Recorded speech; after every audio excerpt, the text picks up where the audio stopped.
A word fitly spoken is like apples of gold in a setting of silver. Today, we are obviously honored to welcome our esteemed chief guest, Mr. Goforth Jebakumar, the Ministry Superintendent, Supportive Ministries GEMS, to put forth his precious insights. Chief guest address by Mr. Goforth Jebakumar.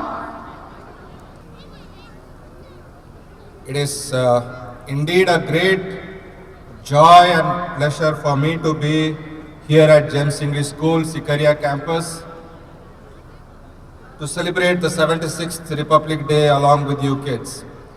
I want to thank the principal, the staff, and also some parents who have turned up today in spite of being a Sunday, and all the little kids who have gathered here and who has cherished our moments with their wonderful performances. Coming into this occasion, it really brings back the memories of many memories. I could say that being a part of this institution, I don't know how many of you know, I was the second batch who passed out from this GEMS English School, Dehri-on-sone in 1994, along with very few students. This school over the years have grown as a beacon to many in this districts. I mean, it started with 4 classrooms. Those classrooms are still there. If you can see behind the senior block, those classrooms are still there in which we studied. So, and from that 4 classrooms to become one of the leading educational institution in this district is quite a commendable task, and the growth that we have seen. It definitely goes on to say the dedication of the management and the teachers and the forerunners who were with the school, who have taken immense strain and hardship to make this school a beacon and a hope of success in this area. How many of you know the main theme of the Republic Day that we are celebrating today? Actually, the theme given by the central government is that we are a golden India, heritage and development. You may know that India is diverse in its rich heritage and development, not only in technology as well as in development in various fields, like modernization, technology, scientific methods, space work, where we have sent Chandrayaan to the Mars. So the modernization and development of India has definitely come a long way. And on this day, we must honor the struggles and sacrifices made by various freedom fighters and the fathers of this nation, and the heroes who fought this battle, the soldiers at the borders of our country, and the Navy, the Army, as well as the Air Force, who are keeping us safe and sound and making India a sovereign nation. As you all know, that the Constitution came into effect on this day, the January 26th, 1950, where B.R. Ambedkar, he implemented the Constitution. It came into force this day. This Constitution not only gives us, it guarantees each and every citizen its fundamental rights.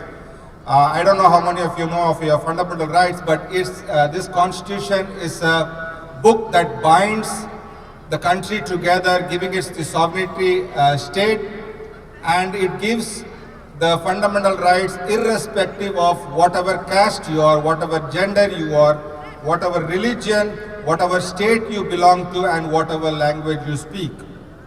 So as we celebrate this occasion, I would like to remind the children who are present here that you are the future of this country. Definitely you may represent India in its growth, in its progress in the future years to come, and it is your duty as a good citizen of this country to maintain the sovereignty and to maintain the fundamental rights and whatever the Constitution provides us, the duty of every citizen, the duty of the future of India is in their hand. You as children definitely have the potential to bring social and economic and political progress in this country. You are going to be maybe some of you might become politicians, some of you might become scientists, engineers, or any field that you choose. The field that you choose, you have to excel yourself and to make sure that you are bound by these guiding principles which our forefathers and leaders of this country has left us. So I would like to encourage you children by giving you three main things that you need to do in order to achieve this. One is, the foremost is that you always believe in yourself. When you believe in yourself, you can overcome obstacles and difficulties that you face along the way. Life is not going to become a bed of roses for you as soon as you pass out of this institution. It will not welcome you with a garland of flowers. It will not take you in the direction or the path that you intend or you desire to go. It is definitely going to give you a lot of hardship, a lot of difficult mountains to climb and lot of valleys to cover. So you have to believe in yourself to accomplish this. Like for example, the father of our constitution, Dr. Ambedkar, when if you look at his biography, he wanted to drop out of school because of the sufferings and difficulties that he was facing. But because he had good teachers and good mentors, he was able to overcome that, and finally we know that he had the privilege, or he had the wisdom and the education that was provided to him so that he could give us this beautiful constitution which protects every one of us. He promoted gender equality, fraternity and upliftments of Dalits, and abolished untouchability, which was very prevalent in the initial years of this India. So whatever you do, I would request you never to give up. Secondly, I would request the children to equip yourself. This is the learning phase when you are in an educational institution.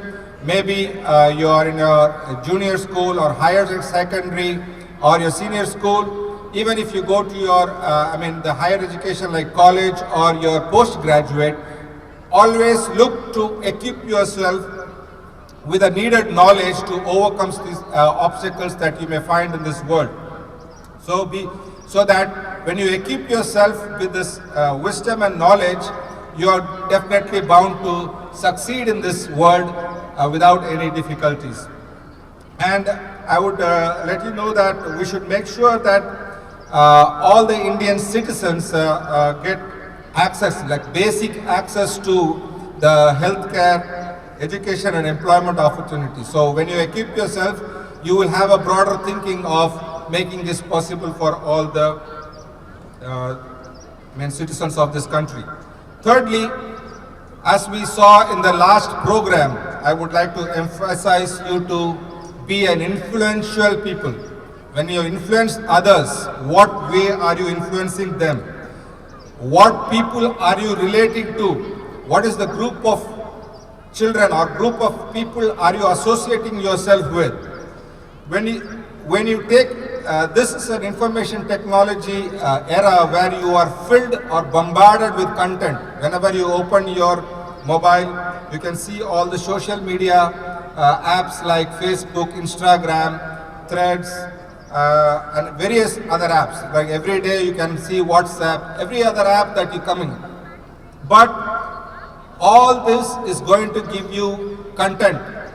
The content which will fill your head and your heart, and after some time, what this content slowly does is that it morphs or it changes your action, the thinking pattern that you have, the words that come out of your mouth. all depends on the content which you feed on this social media.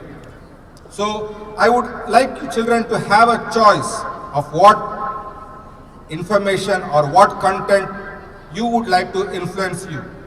As it is said in the Holy Bible in Proverbs 4:23, above all else, guard your heart, because everything you do flows from it.